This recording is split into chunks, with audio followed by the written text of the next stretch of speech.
Good evening, folks, and welcome to your podcast live here on Monday Light on Four Lads Had a Dream. My name is Andrew, and I'm joined tonight by two of my very favourite podders, Kenny and Davie. No Stevie tonight. He's not doing well, so we send all of our best wishes to him. Hope he's better soon. But in the meantime, Kenny, Davie, we've got the rare pleasure of picking out. I don't know the best word to describe this. A failure ultimately. As Rangers shot a good hole through their own foot here for their title challenges. Kenny, you were obviously on the vlog with Stevie. I was on the Sunday show as well. So I'll come to you first, Davie, but I think we're all going to get our thoughts on this one.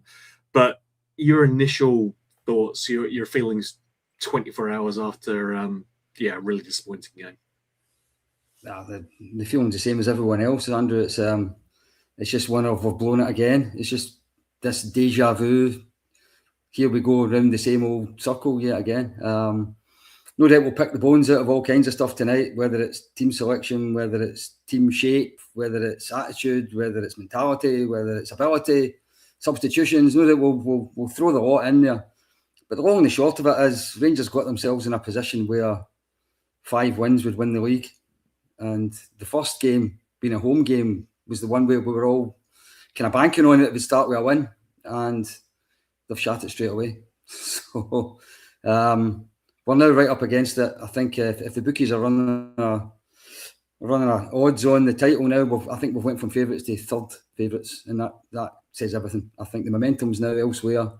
And it's going to be, not a miracle, but it's going to be a real stretch to think that we're going to do it now.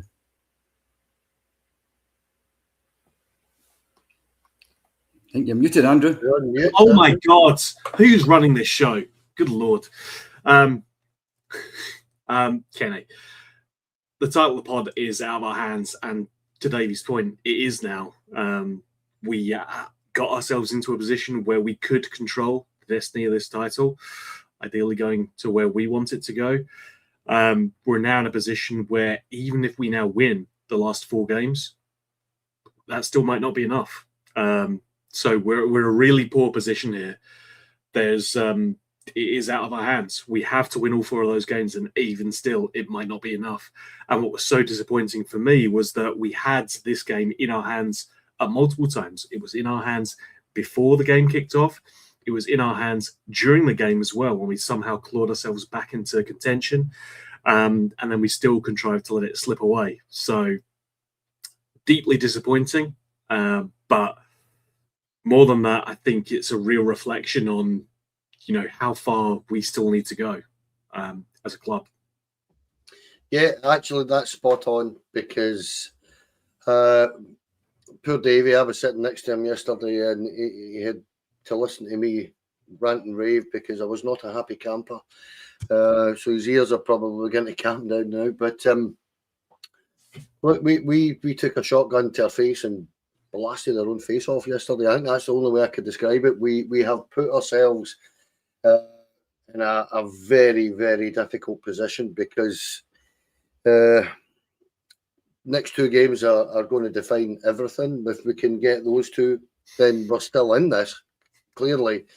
However, they're the 2 most difficult fixtures we're going to face all season. So the job that we have in hand is a monumental one. It's just enormous now. So yesterday was one of those games that I don't particularly want to do this tonight, but do you know what? We've watched this all too often. This time of the season, we go and we almost commit the Harry Carey. We go nuts at this time of the season. Inexplicably, we turn in that first 45 was probably, certainly under Danny Rule. Now, I've said this already of late, and this is my concern at this moment in time, but that first 45 was probably the worst 45 minutes I've seen under Danny Rule. We got, I said it on the vlog, guys, and then we get toyed with in that first half. We get schooled, we get a lesson. And frankly, what worried me about watching it was that we had the 2 weeks to prepare for that. We turned up ill prepared, not looking as if we knew how to deal with a decent Motherwell side. Don't get me wrong, they're a good team and they pass all about well, but by God, did we make it easy for them. And we'll come in, we'll talk about that. But yeah, come next Monday, we've got a week to go before the next game, guys, and then we've got 2 games in 6 days that will define where we are. And I'm very pessimistic at the moment, but hopefully by the weekend I'll have bucked myself up a bit. Yeah, I mean, Davie, it's football. Everything can change off the back of one game. Unfortunately, right now, everything has changed far more towards the negative than the positive. And it is difficult to see where that positivity comes from. I think the only thing that Rangers can do is to win games, and that will make us feel more positive. But to Kenny's point, it was very much that we were just outclassed. You know, Motherwell, who have played really good football, you know, it wasn't too long ago that they were one of the 4 teams who were chasing for this title. Whether that speaks to the quality of the 3 above them or not, or to their own quality, because I think they are playing really good football. But it's Ibrox, it's Rangers at home. There was a reason why we were banking on this as one of our games that we thought that should be relatively safe, because it was at home. And I will say it now, and I will say it again during this pod, our home fans were incredible that day. Really set up for a fantastic atmosphere for, you know, what should be a relatively run-of-the-mill game.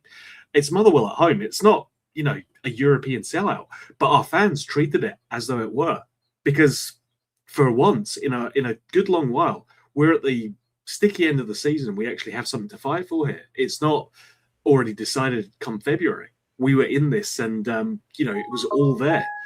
And what was deeply disappointing was the fact that no one in that Rangers team in that first half looked like they knew what it was about, what they were playing for. So very frustrating from my perspective, at least. Yeah, I think I'm in a slightly different place from quite a lot of people I've read about the game yesterday and talked about the game yesterday. A lot of people have said they thought Rangers lacked urgency, they lacked fight and desire and all that kind of stuff. I actually don't think that. I think Rangers were out-thought and out-coached yesterday in the first half. I actually thought the players almost let the great atmosphere get to them in the first half, and they abandoned all kinds of shape and all kinds of common sense. We decided we were going to press Motherwell really high up the park, but we did it in such a haphazard way. Kenny and I were sitting in the gantry, and right because of where we were in the gantry, when we were looking down onto the pitch, there was 5 players pressing the Motherwell defence. There was a back 4, and there was a midfield of 1 player. And as soon as Motherwell played through that press, which to be fair, they're actually very good at, the space they had was just ridiculous.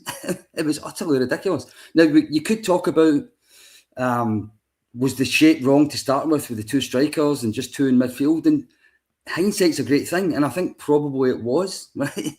In fact, I think definitely it was, because I don't think Majowski does the work that Nadiri does to be able to do the off the ball stuff, and we're not in possession. But I actually think the team lost their head a bit in the first half and just tried to press too much, and it ended up just a mess.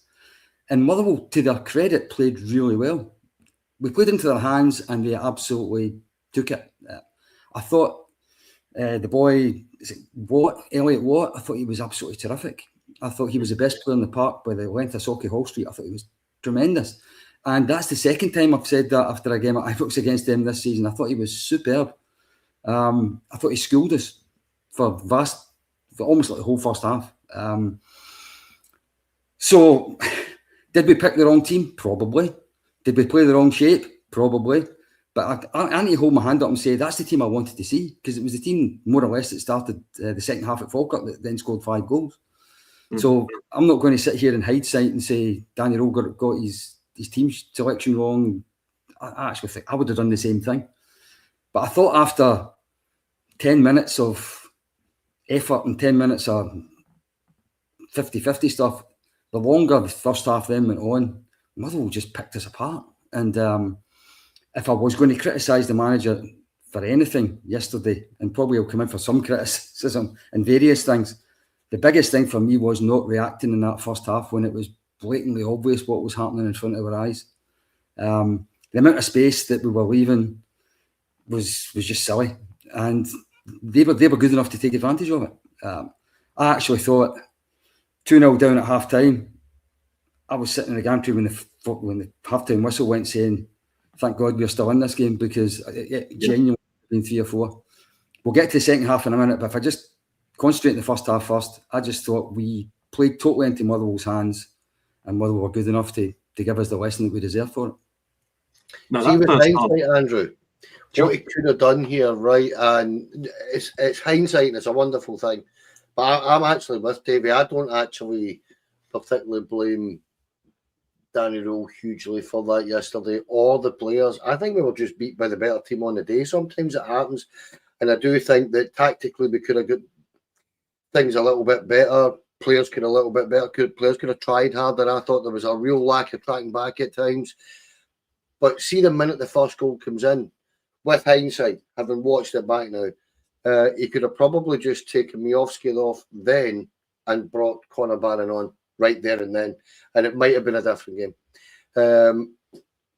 But it's hindsight, and that was all I was going to say, Andrew. Is just like having watched it back today. Listen, they were very, very decent in the first half. You can't take anything away from Motherwell. That's why I'm jumping in. No, I think that's fair. I don't want to take credit away from Motherwell because they have been playing some excellent football. But this is a Rangers podcast. I want to concentrate on Rangers, and unfortunately that means we concentrate on our failures here. Not wanting to single players out, but I'm absolutely going to do that for the first goal. Jack Butland should be doing much better with that. I think that's a save he should be making. I think poor goalkeeping. I don't think you can let yourself get beat. And Jack Butland was a player not long ago we were talking about as being our best player of the season. But he did not cover himself in glory for that first goal.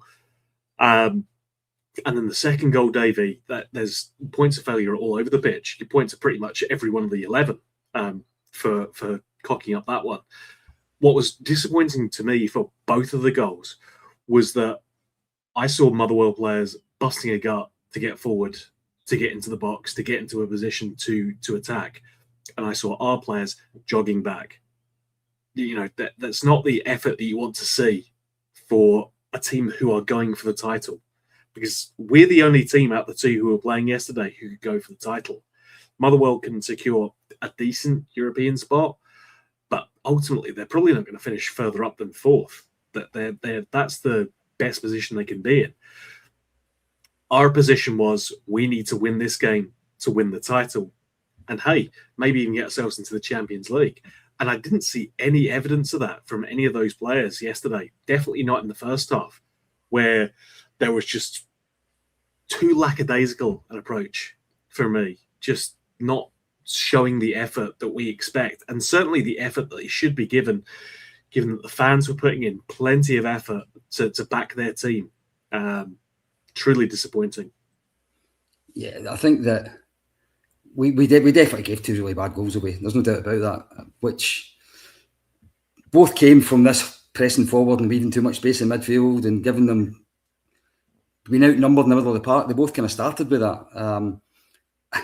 I think this might be slightly controversial. I think that both goals, if a different right back had been playing, that right back would be getting the blame for both of them. I think that the first goal, Raskin jumps in midfield and ends up not winning the ball, and we were struggling from that point onwards. But I thought that Sterling and Giga on the right side of the defence, if that had been Tavernier and Suter, we'd have been absolutely slaughtering them. Yes, Butland should have saved it as well. So there's all kinds of blame you can attach to the first goal.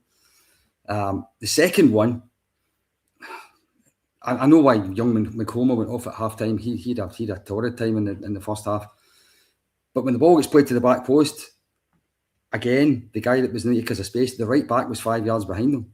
Somebody bust a gut to get to the back post and the defender didn't. And I'll say again, if that had been a different right back, no doubt the comments in here and no doubt lots of comments elsewhere would all have been slaughtering the guy that told us last week he was leaving the club. The goals were absolutely avoidable. But when you keep giving half-decent teams all that space in the middle of the park, they will eventually punish you, especially if you don't defend well. And let's be honest, I've given Giga and Fernandez lots and lots of praise this season, and I think they have been, without doubt, our best central defensive partnership. But that's 6 goals in 2 games they've shipped. That kind of thing will win you absolutely nothing. And unless we tighten up our defensive discipline and our tracking back and cut out the defensive errors over these next 2 games, these next 2 games could be painful experiences. Yeah, no, completely. I think you cannot try and go through a league campaign surrendering 2-0 leads constantly. You can't keep giving teams that advantage. But, Kenny, that's where we found ourselves at half-time. And the fact that Danny Roll made 3 changes at half-time is probably an admission that things were not working. I think what was frustrating for me was that what I wanted to see was more control in the midfield. I don't think we effectively just traded like for like for those subs. You know, Sterling comes off. No, Sterling goes to left back, sorry. Nakoma comes off and Tav comes on. Diamande comes on for Chukwani and Moore comes on for... Who was it? I forget. Because it wasn't Raskin or Chukwani. Chukwani went off. And was that for Moore, yeah? No, that's Dia, right? No, Chukwani, Miovski, Makoma all went off. Miovski, yeah. So that's the change. I don't think that in itself changes the system drastically, Kenny. And I think for me, you still don't have as much control over that midfield because Moore's going to go forward. So Moore's going to effectively play the same role that Miovski was, which was that shadow striker behind Schmidt. So for me, there's not a massive tactical shift there. I think you're just switching around personnel. But whatever it was, it seemed to work because we get ourselves straight back into the game. 5 minutes go by and Schmidt gets the goal to pull us back into it. And what was frustrating for me was that we then kind of failed to capitalise on that. While we had more of the play in that second half, or at least in the opening spell of that second half, I don't think we dominated it too well. We do get the equaliser then from the corner kick, but I think after that, it almost looked as though our players thought the game was done. 2-2 Ibrox, you should think that we then go on and win the game. And the fact that we not only failed to do that, we failed to see out the game, but also ended up surrendering a goal late on. That shows a lack of control. And I don't know how much of that, I mean, there's blame that will ultimately always fall on the manager because you're the easiest target to get rid of. But I think the players have got to take a lot of the blame for that in letting that game slip away from them. The manager can only do so much, and we will get to some of his decisions later in that game. Don't worry. But there's questions to be asked of the players there as well in failing to control that game and failing to see it out. Indeed, failing to go on and seize the win as well, Kenny. Lot to unpack there, mate. But what would I say? Right, first of all, after about half an hour, what you're saying about it was almost like for like. There was a shape change, a slight change in shape, that's for sure. We were more compact, that was for certain. That actually happened after about half an hour because Davie, I think I actually said to you, look, he's sorted it eventually. He's put Raskin about 10 yards farther forward just to try and stop what was the boy's name? Elliot. What? Elliot Watt. Yes. What? Because he was just controlling it. So we brought Raskin farther forward. Then at half time, he's changed it, and the shape was more compact. Diamande, I thought, came on and did pretty well. None of them were brilliant on the day, but he did pretty well. The thing that I felt was, I actually said it on the vlog, is we got to go at a good time, get back into 2-1. There was the crowd got a lift, obviously, but I felt that the team were on edge almost from the get-go. I felt there was an edge about the team on the pitch. And for me, I don't know if it's just because this is the fourth time they've played Motherwell, and Motherwell have actually outplayed us on all 4 occasions. And I think they might be worried about that because Stevie actually said it to us about 20, 25 minutes to go. says we are wide open for a counter attack. We were going that gung ho about when we got the ball to go forward. So there was a huge problem yesterday, I think, in terms of just the opponent that we were playing and the players not being 100% comfortable playing them at any point, because they know that they can cause us damage. And when they get that ball, to be fair to that Motherwell team, they'll keep it for a period of time. And we were trying to win a game yesterday to keep ourselves in a title race, and I think that's where the edginess came from for me. So the goal came at a perfect time, and I just looked at it and thought, we've got 40 minutes, get another one in the next 15, 20 minutes, and we're going to have 15, 20 minutes to go and, win this game. As it turned out, it just didn't transpire the way. We had chances, lads. We had plenty of chances. That was the problem for me in terms of the frustration I felt yesterday. But we were always wide open. I felt, to that counter attack, and I think that's why, maybe on TV, Andrew, it's not coming across quite the same as it was in the stadium, where I thought we were. I wouldn't say we were dominating at any point, but we were controlling periods of the game. But then when we lost it, there was a slight edge about us that I couldn't really quite put my finger on, that we couldn't get the total control of the game that we wanted. That's what I would say. Yeah, I think we saw elements of panic there from our players. I think that's the only way I really know how to describe that there wasn't that control, as you say, Kenny.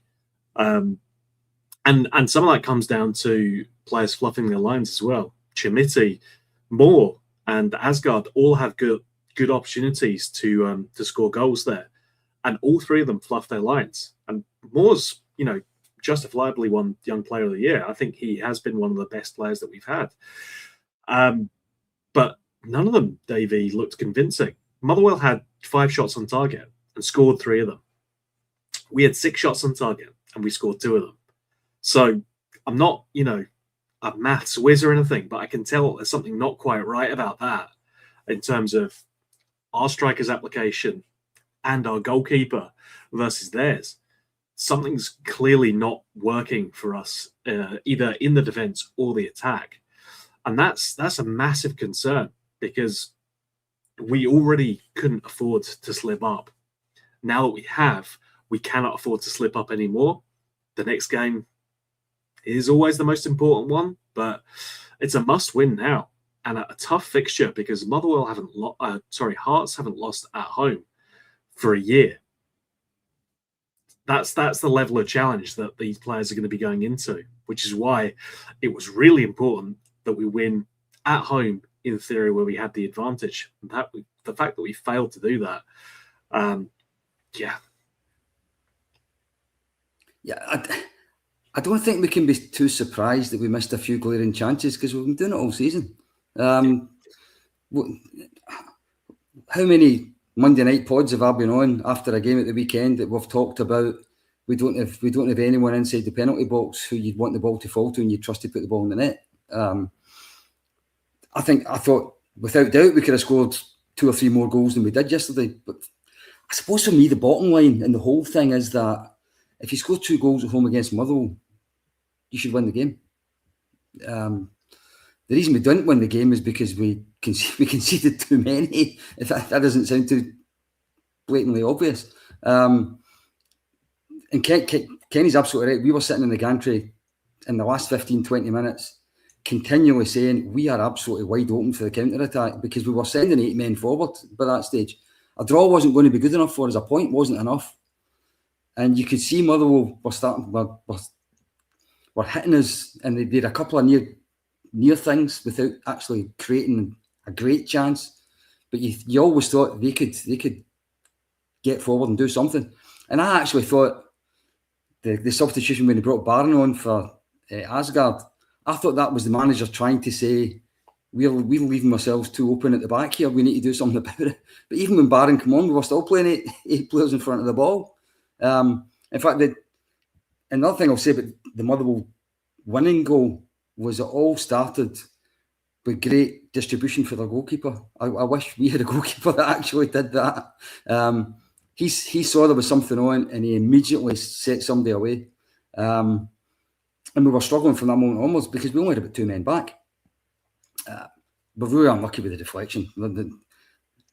My old dad used to have this expression that losers always carry bad luck. Well, that's exactly what happened to Rangers in the last minute. Teams that win the title, those deflections go over the bar. They don't, or they go hit off the goalkeeper or something. They don't go in. But that's what happens with teams that aren't going to win anything. So don't be surprised if we keep missing chances over the next 4 games, because there's nobody else that's going to be in that penalty box. I don't think that we can trust any more than the players that were there yesterday. And I think the other thing I will say about the second half was that a point wasn't enough. The manager still had a couple of substitutions he could make. He'd made 3 at half time, but hadn't made any more by 15 minutes to go or thereabouts. He had 2 wingers on the bench. He had Ant-Man on the bench, who can play either side. And he had Skov Olsen, who's this, will we pay £9 million for him in the summer? And he didn't trust any of them to come on at all. Now, I don't know whether that's a lack of confidence by the manager in those particular players, whether it's the fact that those players are just simply never going to be good enough for what we expect them to be. But it's a real statement for me that the manager didn't turn to either of these potential match-winning players when Gassama could easily have went off, Asgard could easily have went off, and one of those 2 guys could have come on. I'm not sure if I'm criticising the manager about that, or whether I'm criticising the fact that these 2 players who've arrived with big reputations and big transfer fees have just not done enough for the Rangers manager to be able to turn and trust them. I mean, yeah, it's a tricky one there, Kenny, as Davie says. Do you point at the manager? Do you point at the recruitment? Because, we said this season, this is the worst squad that Rangers have had for a long while. Equally, do you point at the fact that we have dropped so many points from winning positions, or just clawing ourselves back out of losing positions into only getting draws? We dropped far too many points this season. We have more draws than anyone else in the top 6. And I think that's a reflection on where we have lost points. It's not so much the fact that we've lost games. We've only lost, 3 games all season. But it's the draws that have killed us this season. Just so many times where we've picked up only 1 point when we should have picked up 3. I don't know if the league is gone at this point. I wouldn't bet any money on the outcome of this league right now, given how much has already happened this season. But the fact that it is now out of our hands is the thing that really concerns me. We are relying on other teams to do us favours. It's the top 6. It's the split. Anything can happen. I think Motherwell are going to have a say on where this league title goes. So for me, I don't think it's gone yet, but it is a string that this is hanging by right now, for me at least. Yeah, of course it is. We're 4 points behind with 4 games to go and sitting in 3rd place. We are behind an 8 ball, proverbially. Look, this what we need to be aware, right? And I'm talking about us, the 3 of us here, right? The maximum we can get now is 81 points. 81 is the maximum we can reach. This is not a good Rangers squad. It isn't. Mm-hmm. It just isn't. If you're only getting 81 points, it's not a good team. So for all that you can criticise, and by God, Danny Rule's taken some criticism online in the last 24 hours, and some of it's justified, some of it's just mental. And I just look at it and say we need to get out of this cycle. We've all been saying it for a long time. But for whatever reason, we as fans now, at the first sign of negativity, we go into a meltdown, and we do. And sometimes it needs a calm head and a level head. And maybe this isn't the time for it. I don't know. I'm just saying that sometimes you need this. But I just look at it and say that the deficiencies in this squad are there for all to see. You know, if you're losing 8 goals in 3 games, which is what we've done, we've conceded 8 goals in 3 games now. We're not right at the back. We've seen the missed opportunities yesterday. We're not scoring with every no striker's going to score every chance he gets, but we're missing glaring opportunities sometimes. We've done it all season. Yesterday, we don't have a ball carrier in the middle of the pitch. We don't have an overly commanding number 6. The midfield isn't right. We don't have a playmaker. We don't have somebody that can carry that ball in the middle of the pitch. So there you are right away. The goalkeeper's distribution isn't great. He's tossed one or two in over his career. Here, it's right through the spine of the team. We can see where the issues are. We all know it. So, yeah, Danny Rose made mistakes as well, but every manager or every head coach is going to make mistakes, mate. The issue I have at this minute in time is that we just need to get behind them, all of them, back them to the hilt here and see if they can get the 81 points, because you just never know at this minute in time. That might be enough. I'm not throwing any towel in because, frankly, I don't think Hearts or Celtic are going to win all their games. So it will still come down to those 2 games next week. As disappointing and as frustrating as yesterday was, and by God, it was frustrating. And I'll tell you, when that third goal went in, I can't really recall. There was a game way back, and I think it was the 90s, when I think it was John Collins scored a free kick. I don't think I'd ever heard it that quiet since then. The instant that third goal went in, you could hear a pin drop at Ibrox. It was very, very, very quiet. Bar obviously the Motherwell fans going tonto, but Ibrox just went deathly silent. So I think there was a realisation the instant that goal went in that, we've seen this movie before. And that's the kind of frustrating thing about it. But do I blame Danny Rule? No. Do I necessarily blame these players? No, not necessarily, because I think when you actually look at what's going to happen in the summer, I think you'll find a number of them are not going to be here long term at all.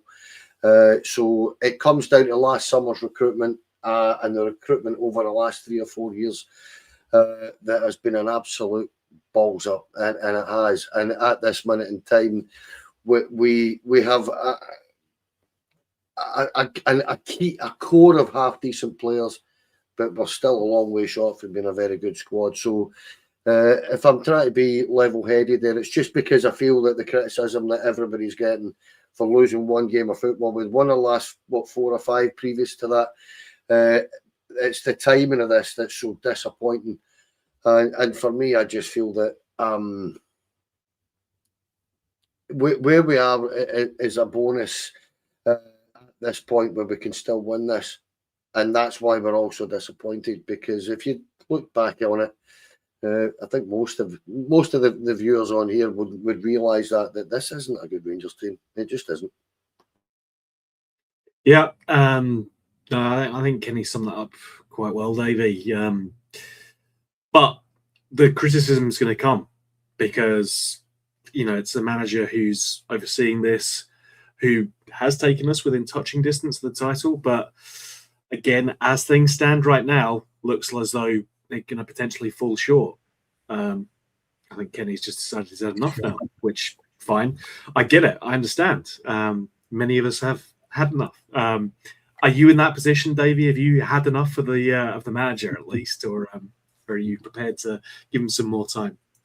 Hello, Kenneth, by the way. Oh, Kenny's returned. Good. I thought that was a Subway oil happening there. I thought you were leaving with 20 minutes to go. Second time in a week I've done that. I've flicked something and turned myself off. What I'd say about Danny Rule is that he's almost paying for getting us in a position we should never have got into. I keep going back to what he inherited. What he inherited was one of the worst messes I think any Rangers managers have inherited. But we can't keep going back there either, because the truth is, in January, we were right up challenging by then. When we beat Celtic at New Year, we were within 2 or 3 points of Hearts at the top, and we were level with Celtic by that point. So we can talk about 13 points behind in September or whenever it was. But the truth is, still with a third of the season to go, whatever it was, still 3-4 months to go. We had a chance of winning the league then. And the club then spent significantly in January. We brought in the striker we wanted. We brought in the left back we wanted. We brought in a midfield. So, and we brought in a winger who was meant to be this superstar. So the club backed the manager in the transfer window in January, and we were in a position at that point that we were all saying, well, with those reinforcements that were brought in to improve the squad, and going with the teams have got to finish above, because neither Hearts nor Celtic are as good as previous champions in Scotland over the last few years. Let's put it that way. We had every chance of winning the title. Of course we did. And if I look at since then, I think it's the dreadful draw at Easter Road. It's the dreadful draw at Livingston. It's been 2 up against Celtic and not winning. It's been 1 up at Motherwell with a couple of minutes to go against 10 men and not winning. They all happened after January, especially from January onwards. So I'm not saying the manager deserves to get sacked or anything like that, but there's definitely a criticism there considering where we were in January and where we are now. Because after spending 12 or 13 million quid in the winter window, which is a lot more than MDL spent, I would have expected our results to have been better than they have been since January. And what I would also say is that if, I'm not giving up either, but if we were to lose these next 2 away games and basically cement ourselves as 3rd place after where we were in January, then I think he'll come under pressure. I think absolutely he will come under pressure. Now, it may be fair, it may be unfair, but that's the gig that he's got. If we end up 7, 8, 9 points behind Hearts or Celtic in 3rd place with no trophies after where we were in January, he's going to come into criticism, and the board will have a decision to make. Now, do I think he deserves to be sacked? No, I don't. But I think there will be a conversation to be had if that scenario unfolds. Now, the scenario I want to unfold is that we win at these 2 away games. Motherwell will take points at Fir Park against the 2 that are above us, and then all of a sudden it's back to being a 3-horse race, toss of a coin stuff again. But right now, today, we are 3rd favourites, and unless we defend a lot better and unless we play a lot better, we will remain 3rd favourites, unfortunately.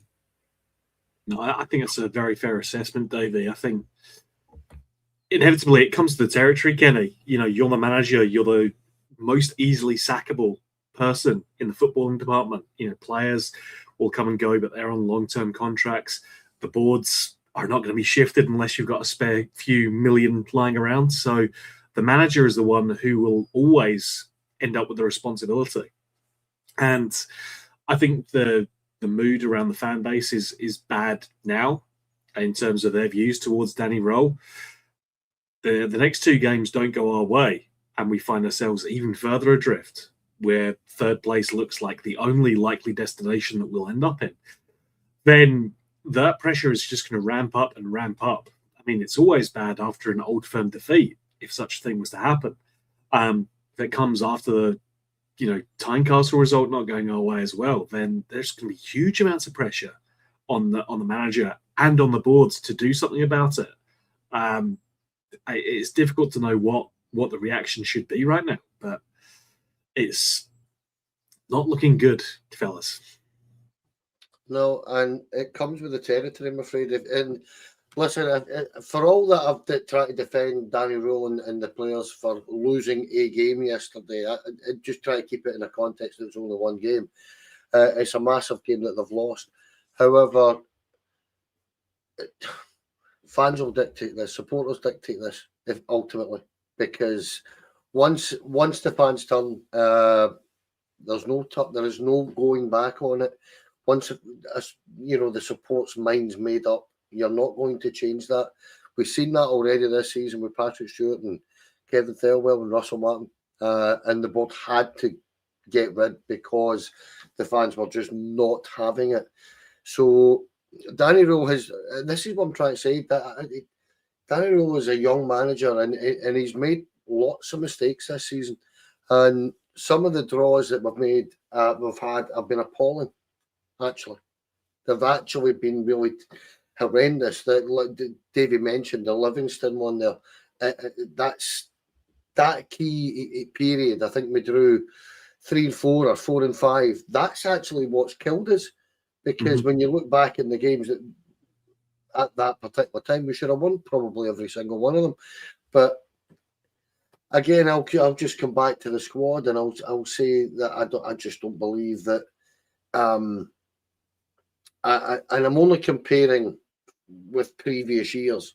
That's all I can say, is that I'm a 56-year-old man, and I've seen dozens of better Rangers squads than this one. That's all I'm trying to compare it to. And as I say, the fact is that the maximum, they're probably, if you're being realistic now, they're going to end up with 70 odd points. Now, they could win 81 and win this league, but realistically, with the games that we have, it's going to be really tough to do that. So we'll wait and see. But honestly, the jury's out on Danny Rule already. There's no getting away or hiding from that, because I caught what Davie was saying there as well. And when you look at it, in January, he's been back pretty well with good money and good players. When he's been unfortunate with the injuries to Nadiri and Romans, that they were a big miss yesterday. Obviously, Scott Olsen's been not at the races for us at all. You can't see anything else. And Chukwani in the main has been pretty decent, but I'll tell you what, he was horrific yesterday in the first half. He was absolutely rotten, and rightly got hauled off at half time. So again, I'll just look at this from a broader perspective at the moment and just say, look, we need to understand that we're still in this, and very, very quickly get this out of our system and start backing this team again, and see where it takes us. And if we do falter over the next 2 games, you can bet your backside the calls for Danny Rule to go are going to be massive, and they're not going to go away all summer. So believe it or not, and this might be unfair on Danny Rule, as everybody's saying, the board are going to have a call to make, or a decision to make, because you don't want to be going into the summer with that kind of baggage. So we'll see what happens. Yeah, I think the conversation is going to keep going, boys. It's it's always a gutter doing these after a defeat, and we unfortunately have plenty of time to talk it over, because we'll be back on Wednesday, we'll be back on Friday, and we'll be back on Sunday as well, and we still won't have played a game in the meantime. But come next Monday, after the game, some of the Monday crew, I believe, will be on to discuss that. And I mean, here's hoping it's a more positive result. It is never easy to do these, and especially not in the context of a defeat. But I do want to thank my 2 lovely co-hosts for joining me tonight, because you guys are stalwarts of the Monday show. And Kenny, I want to thank you, my friend. Even if you decide to abandon us halfway through the pod, it's okay. I get it. I understand the emotion, the feeling behind it. But thank you, mate. Always appreciate you coming on, and for putting together a lovely agenda as well. Well, thank you. I'm getting old and doddery, mate. I'm doing stupid things. I think that's my problem. Just flicking buttons and it's turning me off, and I'm like, oh, I've done that twice in a week. But no, listen, mate, thank you very much for covering thoughts about Stevie at this moment in time. All the best to my good pal, and I hope he's all right. But cheers, Davie. And I would say a good show, but you know what I mean. It's just one of them that we get these ones out the road as best we can. Kenny, it was a show, and at the end of the day, that's all we can really do right now. Davie, as ever, my friend, thank you for adding your wisdom, your perspective, and always appreciate having a discussion with you, pal. No problem. That's what we do. I just hope by next Monday that we're back in the title race and John Higgins hasn't won the snooker. So that's the 2 things we need to aim for between now and next Monday. Other than that, I just want to also wish Stevie all the best. I know he's going through a hard time just now, so hope you're back on soon, pal, if you're watching. Yep, would absolutely echo that. Our thoughts are with you, Stevie, and haste you back soon. But when you're ready, don't be pushing yourself or anything silly like that. folks, I want to thank you all for joining us. Surprisingly quiet on the fans of other teams perspective. I don't know if the fact that I've been banning everyone who even looks a little bit dodgy has had a factor in that. Who can say? But nonetheless, it has been a pleasure to be joined by all of you watching out there. If you do feel like getting even more misery, in fact, it's not even more misery. You can become a member. That gets you ad-free shows. It gets you exclusives that we have behind the paywall. Davey's doing God's work behind there, getting plenty of bits of content, and it's absolutely worth it. If you can't, please like, share, subscribe, all that good to YouTube stuff. Helps us grow, helps us go to Rangers and demand even more from them.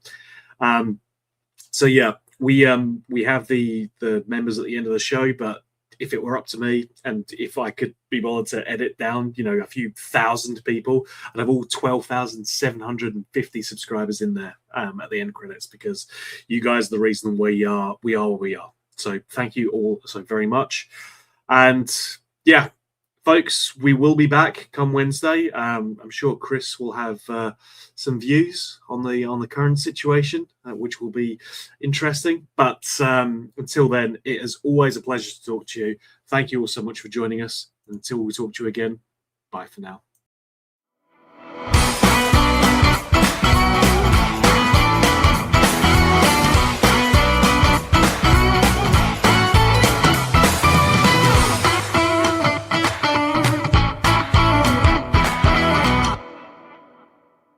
The Four Lads podcast is sponsored by Rhino Express, Clydeview Joinery, Athol Industrial Solutions Limited, and CSD Air Conditioning, in partnership with Black Rooster and Art of Gold. Thank you for listening to or watching the podcast. We hope you enjoyed the show.